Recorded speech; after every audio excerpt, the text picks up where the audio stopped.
और आपने अगर सिलेबस अच्छे से देखा होगा तो आपको समझ में आता होगा। आया हो, कभी देखा है अच्छे से? उसमें प्रीलिम्स में 100 क्वेश्चंस पेपर 2 में होते हैं टोटल, और 10 क्वेश्चन झारखंड का पेपर 1 में होता है ना। उस 100 क्वेश्चन में से वो पूरा प्रॉपरली डिवाइड करके लिखा हुआ है सिलेबस। अगर आप देखेंगे तो पूरा डिवाइड करके लिखा हुआ है। तो आपको वहाँ दिखेगा स्टार्टिंग जो हिस्ट्री करता है वो वहीं से करता है, गवर्नेंस सिस्टम ऑफ झारखंड, है ना, मुंडा गवर्नेंस सिस्टम से शुरू होती है।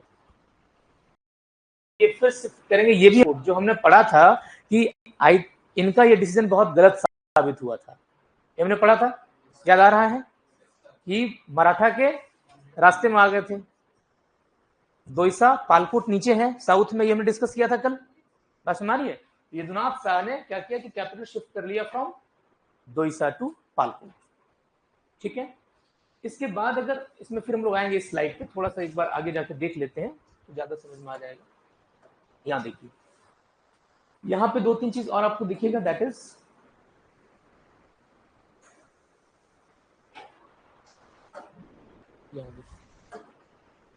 पालकोट तक अब हम लोग पहुंचे थे, फिर हम लोग इस स्लाइड पे जाएंगे। यहाँ देखिए, पालकोट तक हमने पहुंचा था 1870, यानी कि मॉडर्न टाइम में हम देखते हैं कि कैपिटल कहां हो गया, पालकोट से। बात से हमारी है 1870 में, 1870 में। और जो दोईसा बना था, दोईसा से फिर पालकोट, इतना समझिएगा, जैसे उसका तो एग्जैक्ट डेट नहीं मिलता है, बट हमें ये पता है कि दोईसा से पालकोट, दोईसा जो बनाया गया था वो बनाया गया था जहांगीर के डेथ के बाद, यानी कि छूटने के बाद, है ना, जब वो छूट के आए थे, यानी कि 1630-40 के अराउंड बनाया गया होगा, राइट, 1640 के अराउंड बनाया गया होगा। उसके बाद हम देखते हैं कि यदुनाथ शाह ने जब दोईसा से पालकोट बनाया, दैट वाज ड्यूरिंग मराठा, यानी कि पोस्ट मुगल पीरियड में। बात समझ आ रही है, यानी कि 1707 में औरंगजेब का डेथ होता है। या तो हमने ये भी देखा था कि 1742 में बंगाल पे पहली बार अटैक किया था मराठा ने, याद आ रहा है कल वाला? रिवीजन भी नहीं करते घर जाके, नहीं कर रहे हो पक्का? 1742 में हमने कल डिस्कस किया था that Maratha first attack Bengal, what the point, यानी कि और थ्रू झारखंड, ये हमने लिखा था। लगभग उसी की बात, उसी समय की बात होगी कि दोईसा से पालकोट बना होगा और पालकोट पे अटैक हुआ होगा। बात समझ में आ रही है? यानी कि उसके बाद हमने अभी देखा कि 1870 में फिर वो पालकोट से जाके रातू बना, ठीक है। कैपिटल शिफ्टिंग समझ में आ गया। सबसे पहले खुखरा, हनीमुकुट राय बनाए सुतियांबे, सुतियांबे से बने चुटिया, चुटिया से बना खुखरा, फिर खुखरा से दोईसा, दोईसा से पालकोट, पालकोट से रातू। इतने कैपिटल शिफ्ट हुए। अब सबका नाम लगभग याद आ जाएगा कि सुतियांबे किसने बनाया था, फनी मुकुट राय ने, राइट। अब सोचिए कि सुतियांबे से कहां बना था, फिर चुटिया बना था। चुटिया किसने बनाया था, प्रताप राय ने। चुटिया से फिर खुखरा किसने बनाया था, भीमकरण ने, very good, 28th ruler, you know. और उसके बाद हमने फिर देखा कि खुखरा से दोईसा बना, दुर्जन साल, दोईसा दुर्जन साल, नवरत्नगढ़ का किला याद रह जाएगा। और उसके बाद हमने देखा कि उनके बाद यदुनाथ शाह ने बनाया पालकोट, और पालकोट के बाद रातू 1870 में बना। ये किसने बना ये देखेंगे बाद में, इसमें तो नहीं था कहीं पे। चलिए अब बात समझ में आई। अब हमने देखा है कि ये जो अभी अभी आप लोग देखते हैं ना, ये मैंने थोड़ा ऐड कर दिया, मॉडर्न का था, थोड़ा इंटरेस्टिंग था, तो लगा चलो कि किसने बनाया था। अगर कभी पूछ देखिए रातू पैलेस किसने बनाया था, देखिए जब कैपिटल शिफ्टिंग का आप लोग जब नोट्स बनाएंगे लिखेंगे ना, तो ऐसे कर लीजिएगा, जैसे सबसे पहले यहाँ पे आपने लिख दिया खुखरा, फिर एरो दे के लिख लीजिए सुतियांबे, फिर एरो दे के लिख लीजिए चुटिया, ये याद रहता है तब, समझ कि कहां से कहां बना था, ज्यादा याद रहेगा फिर, ठीक है। ये मैंने डाला है कि 1901 में किंग थे उदय प्रताप नाथ शाहदेव, इन्होंने बनाया है रातू पैलेस, जो देखने के लिए हम लोग जाते भी हैं बहुत बार। कौन कौन गए देखने के लिए रातू पैलेस, सबने देखा है?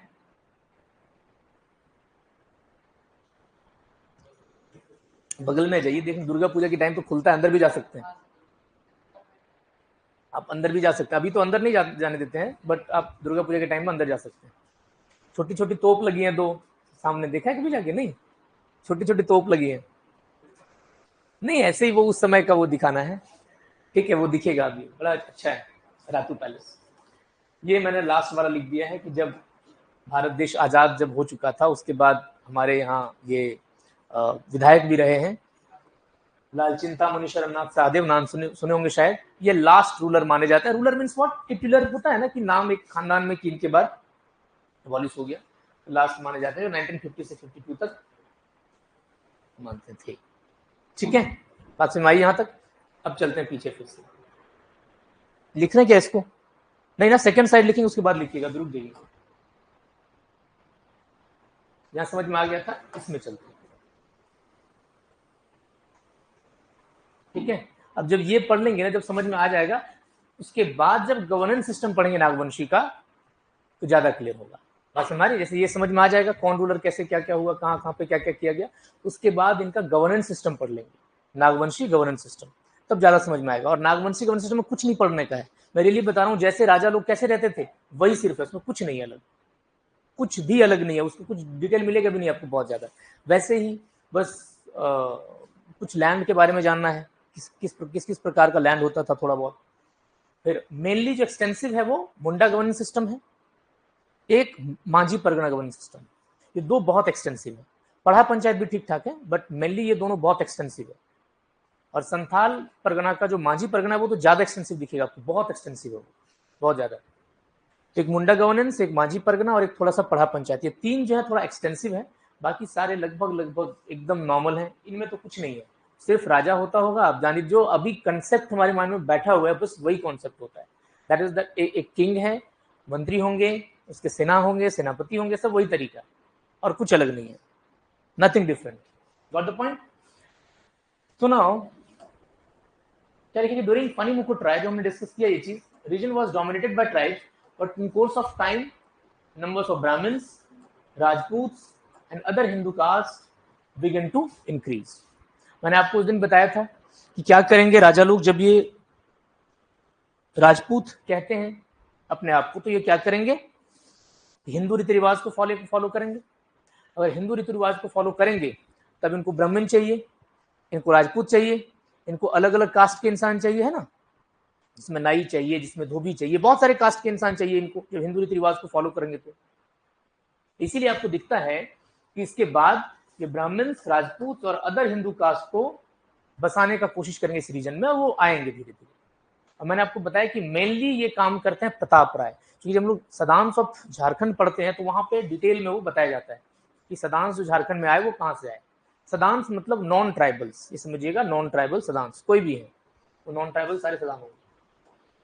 तो इस दौरान आना शुरू हुआ ब्राह्मण्स का, राजपूत का और अदर हिंदू कास्ट का, इस दौरान आना धीरे धीरे धीरे धीरे, और कुछ नंबर्स में बढ़ने लगे। और जब आपको दिखेगा कि ये सारी चीजें हो रही हैं तो लगभग अगर आपको झारखंड का मैप फिर से याद है तो दिमाग लगाइए,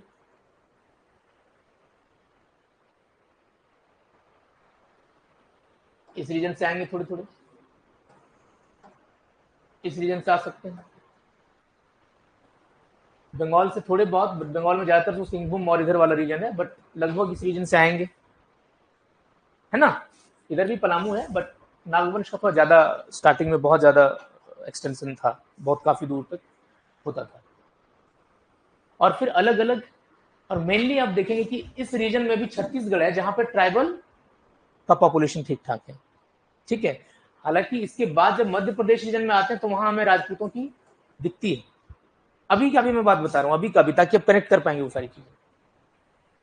आप जब साउथ इंडिया में जाते हैं, साउथ इंडिया में जाते हैं तो कर्नाटका के पास मैंने आपको बताया था कि जो उरांव ट्राइब्स हैं, उरांव झारखंड में रांची में ही ज्यादा पाए जाते हैं ना उरांव ट्राइब्स। उरांव ट्राइब्स के बारे में जब आप पढ़ेंगे तो आपको दिखेगा कि वो द्रविडियन नेचर के हैं। अभी पढ़ा है कहीं पे? जैसे अब मैं थोड़ा और बताता हूं, जैसे लैंग्वेज फैमिली जो होता है ना, लैंग्वेज फैमिली, जैसे कोई भाषा हम लोग बोल रहे हैं, वो कौन से लैंग्वेज फैमिली का लैंग्वेज है, ऐसे भी होता है। जैसे फॉर एग्जाम्पल आपको सिमिलैरिटीज दिखेगी लैंग्वेजेस में। अब जो इंसान हिंदी बोलने जिनको आता है वो बंगाली थोड़ी बहुत समझ सकता है, जो संस्कृत जानता है उसको बंगाली हिंदी लगभग समझ में आ जाएगी, जो हिंदी बोलता है उसको पंजाबी भी लगभग समझ में आ जाएगी। बात समझ आ रही है? सिमिलैरिटीज है कि नहीं? मैं ये नहीं कहता कंप्लीटली समझेंगे, बहुत कुछ सिमिलैरिटीज हैं बंगाली में, पंजाबी में, हिंदी में, फिर गुजराती में बहुत कुछ सिमिलैरिटीज है, राइट, हरियाणवी में, बात समझ आ रही है। तो ये इसका मतलब क्या है कि ये सारे, अब खुद सोचिए कि झारखंड में ही एक तो हिंदी बोली जाती है, एक कुड़ुख बोली जाती है, एक संथाली बोली जाती है। ऐसा क्या है कि हिंदी और संथाली में कुछ सिमिलैरिटी नहीं मिल रही है, या हिंदी और कुड़ुख में कुछ सिमिलैरिटी ही नहीं मिल रही है, या हिंदी और भोजपुरी में तो सिमिलैरिटी मिल रही है, हिंदी और मगही में तो सिमिलैरिटी मिल रही है, मैथिली में सिमिलैरिटी मिल रही है। बात समझ में आ रही है मैं क्या कह रहा हूं? इसका ये कभी सोचिए ऐसा क्यों हुआ होगा। इसका रीजन वही है कि actually these languages belong to a similar language family. बहुत सारे लैंग्वेज फैमिली होते हैं, लिंग्विस्टिक एंथ्रोपोलॉजी में इसको पढ़ा जाता है, जिसमें बताया जाता है कि इंडो यूरोपियन आपने सुना होगा, इंडो आर्यन, इंडिया में जो हम लोग हिंदी बोलते हैं उसी भाषा का आता है। ऑस्ट्रिक आपने सुना होगा, द्रविडियन आपने सुना होगा, ठीक है, जैसे संथाली ऑस्ट्रिक का है। और एक बात बता दूं, इंडिया में ऑस्ट्रिक लैंग्वेज फैमिली का लगभग लैंग्वेज सिर्फ संथाली ही बची है, और कोई दूसरी लैंग्वेज लगभग नहीं ही है ऑस्ट्रिक लैंग्वेज फैमिली का, यू नो। और ये सब भी है, ये सब बताया जाएगा बाद में, हालांकि जब डिटेल में पढ़ेंगे झारखंड के बारे में ना, तो वहाँ ये सब नोट डाउन कराया जाएगा कि ये पूछा जाता है क्वेश्चन, बहुत बार पूछा जाता है कि संथाली कौन सी लैंग्वेज फैमिली से बिलोंग करती है, कुड़ुख कौन सी लैंग्वेज फैमिली से बिलोंग करती है। तो कुड़ुख बिलोंग करती है द्रविडियन लैंग्वेज फैमिली से। अब अगर द्रविडियन लैंग्वेज फैमिली से बिलोंग करती है तो आपको दिखेगा कि कुड़ुख में और कन्नड़ में कुछ कुछ सिमिलैरिटीज हैं, और इसी से हम लोग कहते हैं कि उरांव ट्राइब्स का ज्यादातर चांस है कि वो ज्यादातर क्या वहीं से आए हैं, द्रविडियन पीपल है। एक तो लिंग्विस्टिक एंथ्रोपोलॉजी हो गया, एक होता है ट्राइबल्स के बारे में भी पूछा जाता है कि ये ट्राइबल कौन से रेस से बिलोंग करता है, जिसमें आपको ये पूछा जा सकता है कि जैसे आप देखेंगे कि उरांव जो है वो द्रविडियन से बिलोंग करते हैं। अच्छा मारी है, ये सब क्वेश्चंस बहुत बार रहता है, और ये जो नहीं पढ़े होंगे उनके लिए कॉम्प्लिकेटेड हो जाता है ये बहुत चीज की, ये पता ही नहीं था कभी हमें, राइट।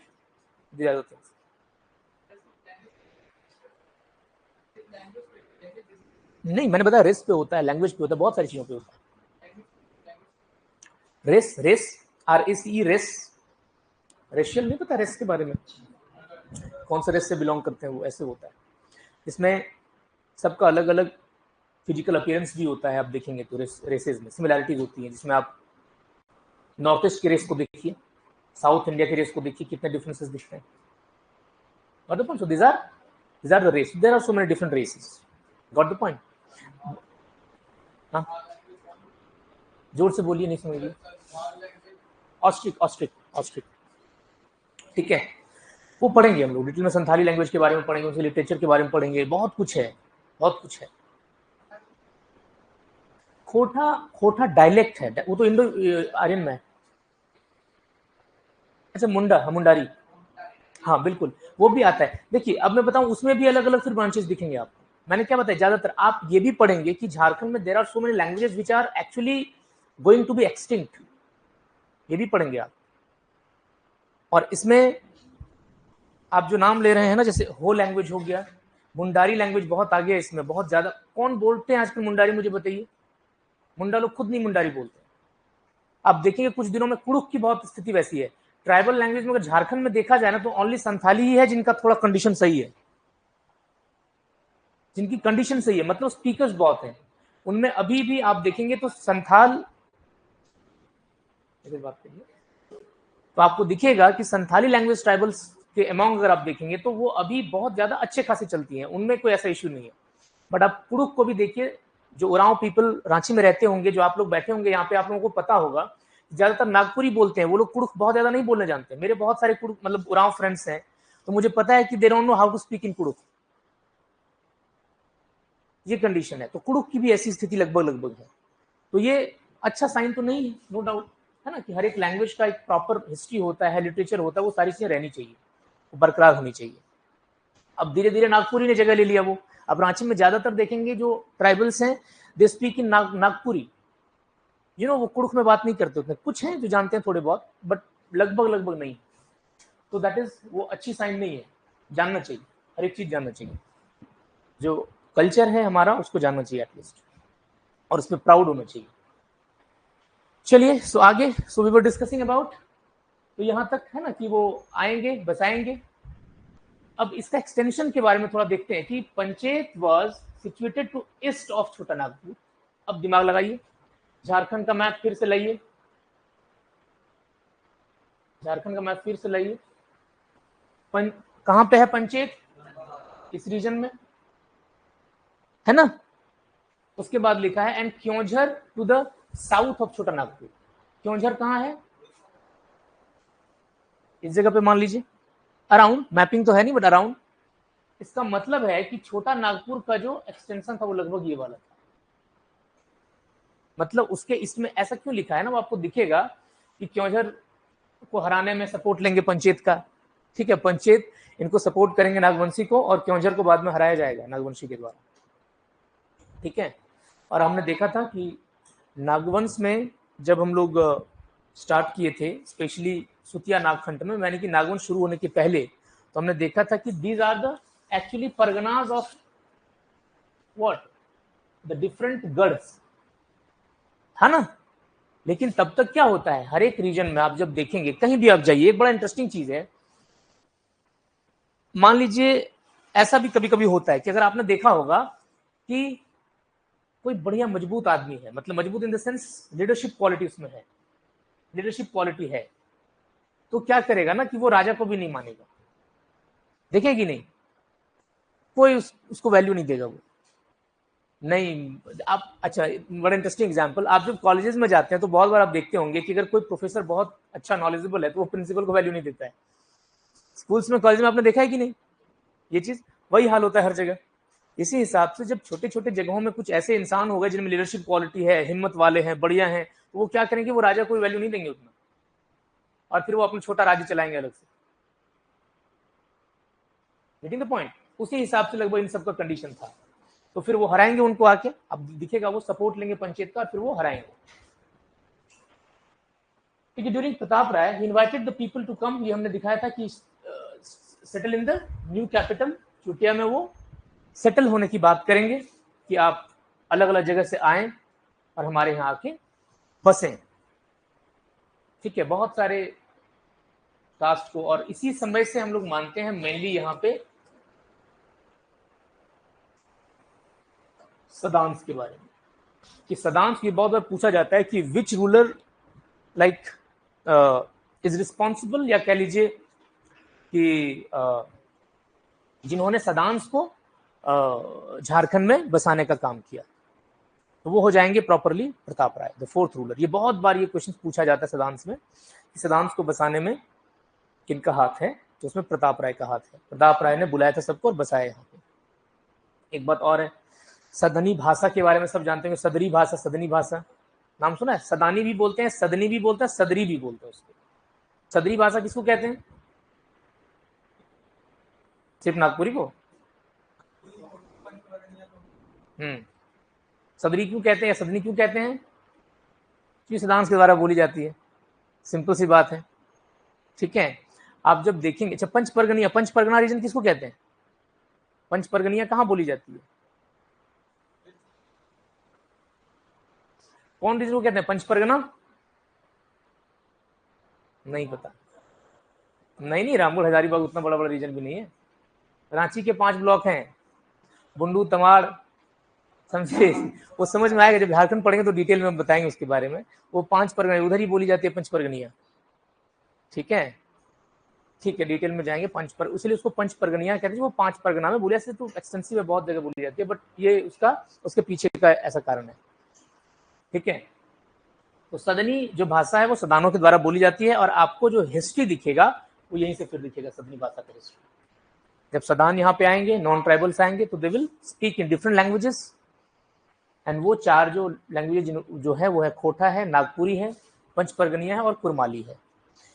और सबसे ज्यादा एक्सटेंसिवली खोटा बोली जाती है, नो डाउट, इन सारे लैंग्वेजेस में खोटा बोली जाती है, करीब 16 डिस्ट्रिक्ट्स में बोली जाती है। ये सारे उनकी हिस्ट्री है, मतलब सदांश के बारे में हम लोग उस बाद में जाएंगे डिटेल में। यानी कि समझिए सिर्फ कि 4th रूलर जो थे प्रताप राय, उस समय की ये बात है, ठीक है। और वो बोलेंगे, और उसी समय से आपको दिखेगा कि रांची रीजन में या छोटा नागपुर रीजन में अलग अलग कास्ट के लोग आके बसने लगे, ठीक है। हालांकि वो बहुत वेव्स में आए। मैं एक बात और बता दूं, जैसे हम लोग आर्यंस के बारे में हमने पढ़ा था कि वो मल्टीपल वेव्स में आए, उसी हिसाब से सदांश भी मल्टीपल वेव्स में आएंगे। तो एक तो वेव हो गया जब इस दौरान नागवंशी रूलर के दौरान, राइट। एक वेव हो जाएगा जब अटैक होगा डिफरेंट रूलर्स के द्वारा डिफरेंट जगह पे, सॉरी डिफरेंट जगह पे, तब आपको दिखेगा कि वहां पे वो आएंगे। जैसे जैसे मैं एग्जांपल देता हूं, like when the Nalanda University or the Nalanda region, both Gaya region was attacked by Bakhtiyar Khilji, at that time so many Sadans from that area they fled to Jharkhand। उसमें भी बहुत को हमें दिखता है जो गया रीजन से झारखंड में एंटर करेंगे, बहुत बार ऐसा हुआ है। उसके बाद ब्रिटिशर्स के दौरान फिर बहुत एक्सटेंसिव में दिखेगा, जब ब्रिटिश आते हैं तो वो बहुत बसाते हैं इलाके। तो जो न्यू सदांस हम देखेंगे ना, वो आपको ब्रिटिशर्स के दौरान के ही दिखते हैं। ब्रिटिशर्स के दौरान आके बहुत सारे बसे, वो एकदम रिसेंटली मॉडर्न टाइम में वो आके बसे, वो दिखता है। बट पहले सबसे हमको यहाँ दिखता है। आगे है the rivalry among Gurjara Pratihara, Rashtrakuta and Pala had a great impact on the politics of Chota Nagpur. हमने ये बताया था आपको। अब कैसे इम्पैक्ट हम लोग वो भी देखेंगे अभी। गुर्जर प्रतिहार, राष्ट्रकूटा और पाला, राइट, उनके बारे में थोड़ा सा तो ज्यादा समझ में आएगा। उस दिन थोड़ा सा मैंने बताया था, हालांकि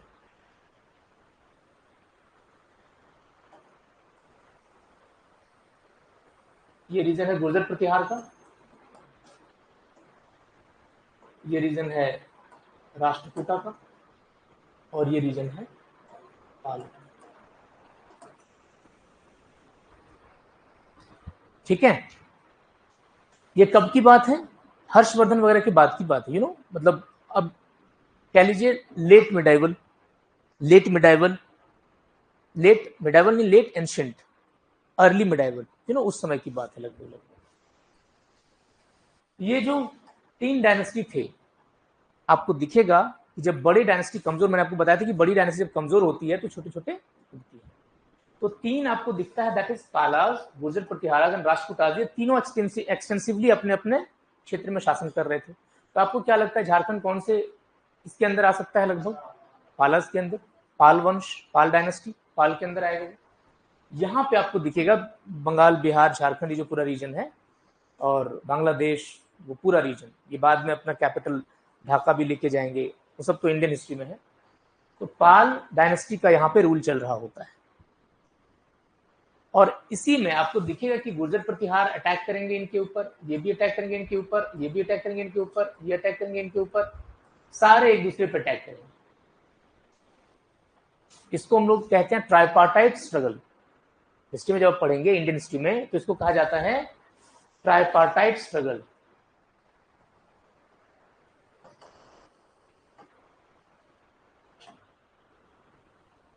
ट्राइपार्टाइट क्यों? क्योंकि 3 है इसीलिए। ठीक है, इसको कहते हैं tripartite struggle in Indian history. Got the point? ये तीनों में चल रहा होता है काफी हिंसक झगड़ा, है ना, पूरा मारपीट होता है, युद्ध होता है, बहुत बार होता है। धीरे धीरे मैंने आपको उस दिन ये बताया था कि ये ज्यादा स्ट्रांग निकलते हैं इस दौरान, राइट। अब इंपैक्ट समझना यहाँ पे ये है कि पाल का कमजोर होना छोटा नागपुर के लिए बढ़िया हुआ। पाल का कमजोर होना बढ़िया हो गया था, स्पेशली नागवंशियों के लिए, क्योंकि अगर पाल कमजोर नहीं होते तो नो डाउट नागवंशी किंगडम नहीं रहते, फिर वो पाल की शासन चलती। Getting the point? बात समझ में आ रही है मैं क्या कह रहा हूं? ठीक है, तो आपको दिखेगा कि जब बहुत बार ऐसा है कि आप इंस्क्रिप्शंस बहुत सारे, मैंने बताया था ना कि रॉक एडिक्ट गाड़ा जाता है बहुत जगह जाके अलग अलग राजाओं के द्वारा कि यहाँ तक मेरी शासन थी, ऐसी थी। तो इसमें हमें पता चलता है कि जो गुर्जर प्रतिहार का जो इम्पैक्ट है वो छोटा नागपुर के बाउंड्री तक लगभग पहुंच चुकी थी, राइट। लेकिन तब क्या हुआ कि पाल काफी कमजोर हो गए थे, फिर इन्हें लगा कि चलो एकदम कमजोर गरीब के यहाँ क्यों लूटना। बात समझ में आ रही है? गरीबों के यहाँ डकैती होती है क्या? नहीं होती है। डकैती कहाँ होती है? जो मजबूत होते हैं, जहां जिनके पास बहुत संपत्ति होती है। तो एकदम कमजोर हो गए थे पाल। तो उसके बाद आपको दिखेगा कि वो कमजोर होने के बाद वो अटैक करना छोड़ देते हैं, और तब यहाँ पे उसी दौरान साथ साथ में, सोचिएगा साथ साथ में चल रहा है क्या, नागवंशी शासन। और जब पाल कमजोर, अगर पाल मजबूत रहते तो पूरा चांस था कि ये पाल के अंदर होता। हाँ सॉरी, बिल्कुल। देखिए कमजोर होने का कारण क्या है, बहुत सारे कारण होते हैं। एक तो बहुत बड़ा कारण होता है वीक रूलर्स, सबसे बड़ा कारण होता है। Like you know there are so many people, if you don't have the leadership quality, आप में वो लीडरशिप क्वालिटी नहीं है। और एक बात और बताता हूँ, जब कोई डायनेस्टी स्टैब्लिश होती है, ध्यान से समझिएगा इस चीज को, दिमाग लगाइए, काफी डायनामिक चीजें हैं। अगर कोई डायनेस्टी स्टैब्लिश हो रही है न्यू, इसका मतलब क्या है कि जो राजा होगा वो दमदार रहा होगा, तब तो वो स्टैब्लिश करने में सक्षम हुआ। Getting the point, getting the point. After that, after some years I would say, धीरे धीरे क्या होता है, उनके बेटे उनके बेटे उनके बेटे जब आने लगते हैं, कोई ना कोई तो कमजोर निकलेगा उनमें। बात समझ में आ रही है? जो शासन नहीं कर पाएंगे अच्छे से, या अगर शासन कर भी रहे हैं ठीक ठाक तरीके से, या अपने वो भाव भंगिमा में बिजी रहेंगे, अपने मस्ती में चले रहेंगे। ज्यादातर राजा के बेटा का क्या होता था, यही होता था। आप सोचिए, एक एक राजाओं का 10-10, 15-15, 20-20 बच्चे होते थे। सब कहां जाते थे, सब मस्ती करते थे। बात समझ में आ रही है? ज्यादातर वही होता है। उसमें से एक दो बढ़िया निकल गया तो वो शासक बन गया। आपको क्या लगता है कि अकबर एक ही भाई होंगे? बहुत सारे भाई होंगे उनके, but the thing is that Akbar थे उस लेवल के तो वो बन गए। बात समझ में आ रही है? यही तरीका होता है। तो उसी हिसाब से आपको दिखेगा कि इस रीजन में अलग अलग एक बहुत नामी रूलर हुए। अगर मैं बताऊं, थोड़ा सा इंडियन हिस्ट्री का हालांकि पार्ट है, बट इट इज इंपॉर्टेंट। ये पूछा भी जाता है जेपीएससी में भी और बीपीएससी, हर जगह एग्जामिनेशन में। That is who established Vikramshila university? Dharmapal. कौन सा रूलर था? पाल डायनेस्टी का था। Who revived Nalanda university? Dharmapal. Same ruler है। Got the point. धर्मपाल ने नालंदा यूनिवर्सिटी को रिवाइव करवाया। रिवाइव करवाने के बाद उनको लगा कि the quality of scholarship that at that time Nalanda was actually giving, उनको लगा कि थोड़ा शायद डिक्लाइन हो रहा है, and then he established Vikramshila. समझ में आ रही है बात मैं क्या कह रहा हूं? जो इंडियन हिस्ट्री पढ़े होंगे समझ में आ रही होगी, नहीं पढ़े हैं तो समझिएगा। पाल डायनेस्टी में एक बहुत बड़े शासक थे जिनका नाम था धर्मपाल। नालंदा यूनिवर्सिटी का नाम सबने सुना है। कहाँ है नालंदा यूनिवर्सिटी? नालंदा बिहार। नालंदा का हेडक्वार्टर कहाँ है? बिहार शरीफ। बिहार शरीफ है ना, बिहार शरीफ। तो आपको दिखेगा कि वहां पर यूनिवर्सिटी है, नालंदा यूनिवर्सिटी, जो दुनिया का one of the oldest university है और one of the best university उस टाइम का। एंशियंट टाइम यूनिवर्सिटीज कहाँ होंगे, राइट, है ना। और नालंदा यूनिवर्सिटी के बाद आपको दिखेगा कि विक्रमशिला यूनिवर्सिटी कहाँ पे है? भागलपुर अंग क्षेत्र में है ना, भागलपुर में है। यानी इससे समझ में क्या आ रहा है कि वो पूरा रीजन में पाल डायनेस्टी का डंका बजता था। और अगर भागलपुर में बज रहा है तो क्या लगता है, संथाल परगना में नहीं बजता होगा? एकदम बजता होगा। भागलपुर से सटा हुआ इलाका है। और उतने छोटे शासक वो लोग थे नहीं, वो पूरे झारखंड, पूरे बिहार, पूरे बंगाल, पूरा रीजन पे उनका शासन था, राइट। तो ये बड़े शासक थे धर्मपाल। तो इसी टाइप से इसका मतलब क्या है? अब सोचिए कि क्या एक ही तो शासक रहे होंगे? नहीं, हमने पढ़ा है। मुझे बताइए, औरंगजेब के बाद कितने शासक का नाम आपको याद है? मतलब जितने रहे होंगे उनसे ज्यादा, मतलब उनसे बहुत कम याद होगा, इतना मुझे पता है। औरंगजेब तक, बाबर से लेकर औरंगजेब तक का सबका नाम याद होगा, ठीक है।